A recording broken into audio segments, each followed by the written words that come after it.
누가복음 1장. 존경하는 데오빌로 각하에게 예수님이 하신 일을 처음부터 목격하고 그분의 말씀을 직접 들은 사람들이 우리 가운데 전한 말을 그대로 기록하려고 붓을 든 사람이 많습니다. 나도 이 모든 일을 처음부터 자세히 조사해 보았으므로 데오빌로 각하에게 차례대로 써보내는 것이 좋을 것이라고 생각했습니다. 그래서 내가 각하께서 이미 들으신 일들이 사실임을 알게 하려고 이 글을 드립니다. 헤롯이 유대 왕으로 있을 때 아비야 반에 사가랴란 제사장이 있었는데 그의 아내 엘리사벳도 아론의 후손이었다. 이들 부부는 하나님이 보시기에 의로운 사람들이었으며 주의 모든 계명과 규정을 빈틈없이 지켰다. 그러나 엘리사벳은 임신을 못하는 몸이어서 그들에게는 아기가 없었고 두 사람이 모두 나이가 많았다. 사가랴가 자기 반을 차례에 따라 하나님 앞에서 제사장의 직무를 수행할 때였다. 제사장직의 관습대로 제비를 뽑은 결과 사가랴가 성전에 들어가 분향하는 일을 맡게 되었다. 그리고 그가 분향하는 동안 많은 사람들이 밖에서 기도하고 있었다. 그때 주의 천사가 사가랴에게 나타나 향단 오른쪽에 서자 그는 천사를 보고 놀라며 무서워하였다. 그러나 천사는 그에게 이렇게 말하였다. 사가랴야, 두려워하지 말아라. 하나님께서 내 기도를 들으셨다. 내 아내 엘리사벳이 아들을 낳을 것이니 요한이라고 불러라. 너도 기쁘고 즐겁겠지만 많은 사람들이 그가 태어난 것을 기뻐할 것이다. 그 아기는 주 앞에서 위대한 사람이 될 것이며 포도주와 독한 술을 마시지 않을 것이다. 그리고 그는 모태 있을 때부터 성령이 충만하여 많은 이스라엘 사람을 그들의 주 하나님께로 돌아오게 할 것이다.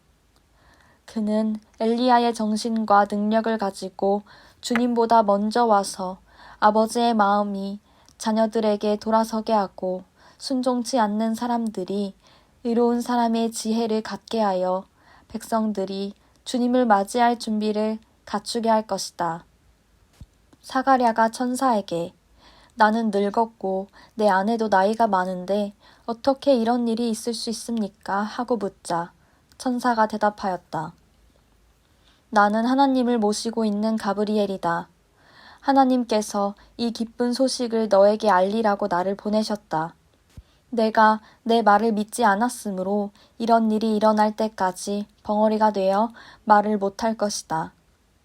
그러나 때가 되면 내 말이 그대로 이루어질 것이다. 사람들은 사가랴를 기다리다가 그가 성전 안에 너무 오래 있는 것을 이상하게 여겼다. 사가랴가 드디어 밖으로 나왔으나 말을 하지 못하므로 사람들은 그가 성전 안에서 환상을 본 줄로 알았다. 사가랴는 사람들에게 손짓만 하고 말을 하지 못한 채 그대로 있다가 그의 직무 기간이 끝난 다음에 집으로 돌아갔다. 그 후에 그의 아내 엘리사벳은 임신하여 5달 동안 숨어 지내면서 이처럼 주께서 나를 보살펴 주셔서 나에게 아이를 주심으로 모든 사람들이 다 아는 내 부끄러움을 씻어주셨다 하였다. 엘리사벳이 임신한 지 6달이 되었을 때 하나님께서는 가브리엘 천사를 갈릴리 나사렛이라는 마을에 사는 다윗의 후손 요셉과 약혼한 처녀 마리아에게 보내셨다. 천사가 그 집에 들어가 마리아에게 은혜를 받은 처녀여 기뻐하여라. 주님께서 너와 함께 계신다 라고 하였다. 마리아는 이런 인사말이 무슨 뜻인지 몰라 어리둥절하였다. 그러자 천사가 말하였다. 마리아야, 무서워하지 말아라. 너는 하나님의 은혜를 받았다. 이제 내가 임신하여 아들을 낳을 것이다. 이름을 예수라고 불러라. 그는 위대한 인물이 될 것이며 가장 높으신 하나님의 아들이라고 불릴 것이다. 주 하나님께서 그의 조상 다윗의 보좌를 그에게 주실 것이니 그가 영원히 야곱의 집을 다스릴 것이며 그의 나라는 끝없이 계속될 것이다. 마리아가 천사에게 저는 처녀인데 어떻게 이런 일이 있을 수 있겠습니까? 하고 묻자 천사가 이렇게 대답하였다. 성령님이 내 위에 내려오시고 하나님의 능력이 너를 덮어주실 것이다. 그러므로 태어나실 거룩한 분은 하나님의 아들이라고 불릴 것이다. 내 친척 엘리사벳을 보아라. 그녀는 아이를 낳지 못하는 여자로 알려졌으나 그처럼 늙은 나이에도 임신한 지 6달이나 되었다. 하나님에게는 불가능한 일이 아무것도 없다. 그때 마리아가 저는 주의 종입니다. 말씀하신 대로 되기를 바랍니다. 하고 말하였다. 그러자 천사는 떠나갔다. 그 후에 마리아는 유대 산골 사가랴가 사는 마을로 급히 가서 엘리사벳을 방문하였다. 엘리사벳이 마리아의 인사하는 소리를 듣는 순간 엘리사벳의 태중의 아기가 뛰었다. 엘리사벳은 성령으로 충만하여 큰 소리로 이렇게 말하였다. 너는 여자들 중에 가장 복받은 사람이며 내 태중의 아기도 복받은 분이다. 내 주님의 어머니가 나를 찾아오다니 이 얼마나 영광스러운 일인가. 내가 인사하는 소리를 듣는 순간 내 태중의 아기가 기뻐서 뛰었다. 주께서 말씀하신 것이 이루어질 것을 믿은 여자는 정말 행복하다. 그러자 마리아는 이렇게 노래하였다. 내 영혼이 주를 찬양하며 내 마음이 내 구주 하나님을 기뻐하는 것은 그가 이 천한 종을 돌아보셨음이라. 지금부터는 모든 세대가 나를 행복하다 하겠네. 능력 있는 분이 나를 위해 큰 일을 하셨으니 그의 이름 거룩하여라. 그를 두려워하는 사람들에게 자손 대대로 자비를 베푸시는구나. 그가 권능의 팔을 펴서 교만한 자들을 흩으시고 권력자들을 높은 자리에서 끌어내리셨지만 낮고 천한 사람들은 높여주셨네. 굶주린 사람들에게는 좋은 것으로 배불리 먹이셨으나 부자들은 빈손으로 보내셨네. 그의 종 이스라엘에게 자비 베푸는 것을 잊지 않으시고 기억하여 그를 도우셨으니 우리 조상들에게 말씀하신 대로 아브라함과 그 후손에게 하신 영원한 약속이었네.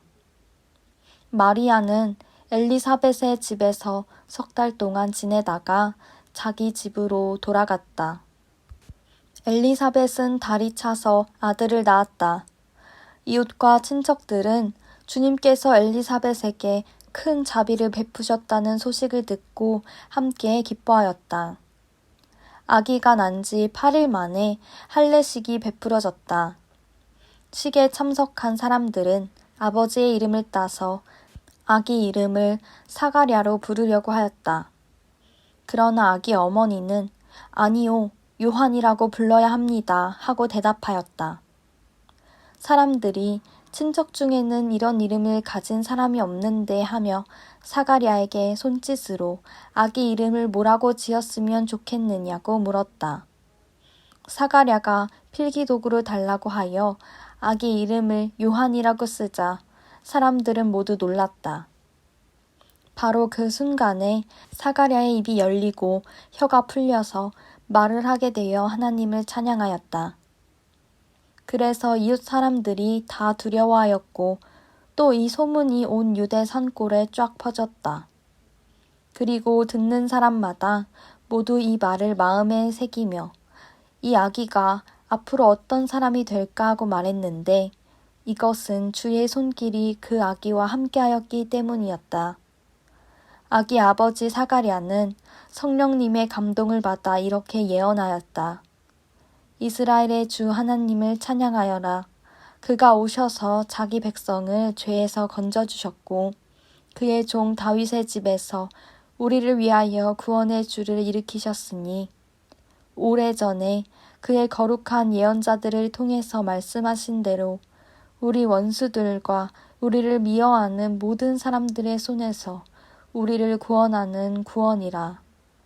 그가 우리 조상들에게 자비를 베풀고 그의 거룩한 계약을 기억하겠다고 말씀하셨으며 우리 조상 아브라함에게 엄숙하게 맹세하심으로 우리를 원수들의 손에서 구해내고 우리가 주 앞에서 일평생 두려움 없이 거룩함과 의로움으로 주를 섬기게 하겠다고 약속하셨다. 아가야, 너는 가장 높으신 하나님의 예언자가 될 것이다.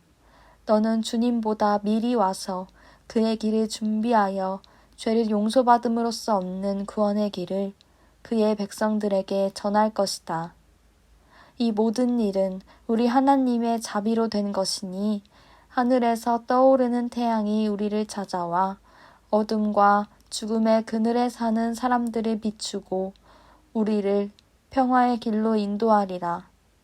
아기는 무럭무럭 자라 마음이 굳세어지고 이스라엘 백성들 앞에 나타날 때까지 광야에서 살았다.